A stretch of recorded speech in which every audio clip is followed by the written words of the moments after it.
Hey there, everyone. I'm so glad you're here with me today because we're diving into something truly transformative. We're talking about grace. Grace upon grace, as the incredible Billy Graham often emphasized. You see, Billy Graham believed that grace is more than just a word we hear in church on Sundays. It's a powerful force that changes lives, and it's available to every single one of us, no matter where we've been or what we've done. Grace is God's gift to us, and it's something we could never earn on our own. Imagine this. You're carrying a heavy burden. Maybe it's guilt, maybe it's shame, or maybe it's a sense of unworthiness. Now, picture someone coming along and lifting that burden off your shoulders, telling you that you are loved, you are forgiven, and you have a fresh start. That's what grace feels like. It's a divine reset button, giving us a chance to live in freedom instead of bondage.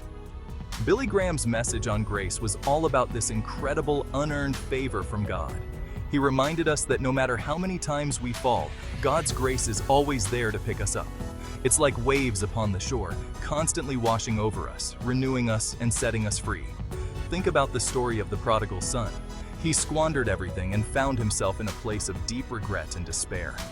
But when he decided to return home, his father didn't just accept him back grudgingly. No, he ran to him, embraced him, and threw a celebration because his lost son had come home. That's a picture of grace. It doesn't hold our past against us, but welcomes us with open arms. So today, I want you to remember, no matter where you are, no matter what you've done, God's grace is available to you.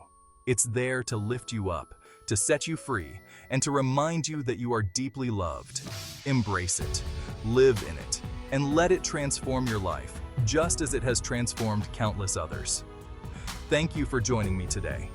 Let's continue to walk in grace and share this powerful message with the world. Until next time, take care and God bless.